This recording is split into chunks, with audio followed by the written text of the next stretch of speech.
Benarkah Dajjal tidak akan turun di kota Mekah dan Madinah? Menurut hadis-hadisnya memang begitulah. Dajjal ni turun pada ketika zaman Imam Mahdi rahimahullahu ta'ala. Al-Imam Al-Qurtubi sebut dalam kitab dia yang terkenal Tazkirah, cerita kisah Imam Mahdi. Imam Mahdi berperang dengan tentera-tentera Yahudi. Jadi kemenangan besar umat Islam. Dalam kemenangan inilah turunnya Dajjal laknatullah. Sekarang ni tak ada lagi Dajjal, anak cucu dia. Dajjal ni sipu.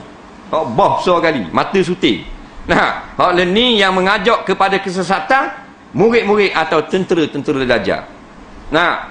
Benda-benda apa pun kita pergi ajak orang, ajak buat benda sesat.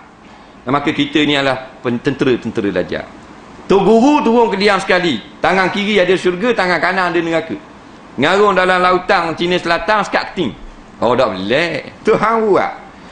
Umur besar ni ada besar gitu. Tu dah bukan made in Thailand. Allah Ta'ala buat. Dah ikan ada besar. Kita orang-orang Melangganu tengok ikan baru. Ibu gelama je dah tengok lagi. Ramai orang dah tengok ibu gelama. Berat 40 kilo. Dia kata bermawak aku ngai gelama ada besar tu patah. 40 kilo. Wow kata. Dah baru ibu gelama. Dia tengok lagi ikan paus berat 50 tang. Mak 50 tang. 3 kali panjang bah tu. Bah peles. Bah dia ni bah peri. 50 tang ikan besar ni. Dah boleh ambil. Kalau nak kau besarnya dah boleh pulang kuali. Kuali apa anak rumah-rumah. Jadi tak boleh dah Tuhan buat, ada boleh makhluk Allah, ada boleh.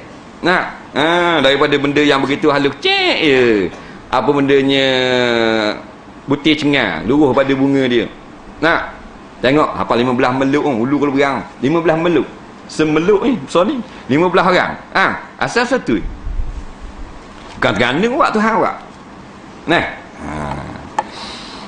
Jadi Imam Mahdi bukan lawang ni. Bukan lawang Dajjal. Bukan Imam Mahdi dak rak, kan? Ini ketentuan Allah. Allah ni Rabbil Alamin. Dia yang caturkan apa yang berlaku pada alam. Dengan kehendak Allah, lawan dia Nabi Isa alaihi salam. Yang orang kafir Kristian duk kata Jesus Christ, Lord Jesus. Nabi Isa membunuh Dajjal dan membatalkan agama Kristian. Mana repis salib ni membatalkan agama Kristian. Naik di atas mimbar beritahu agama Kristian yang kata daripada aku adalah dusta. Aku Islam, ikut agama Muhammad. Tu Nabi Isa. Kan dibuatkan Nabi Isa keturun. Dia buat cerita. Orang tengok mau cerita Nabi Isa turun akhir zaman. Belakang kepala ni tubik cahaya ni nak tengok muka nak apa. Tu awak gitu lagi. Lalu yang membunuh Dajjal Nabi Isa alaihissalam. Dan dia tak boleh masuk kota Mekah dan kota Madinah. Sebenarnya yang datang di dalam hadis. Ini semua ni berita-berita gaib yang kita tak boleh nak ijtihad. Maka kita tawakuf terhenti atas nas. Mari nas kita terima. Nak tambah-tambah tak boleh.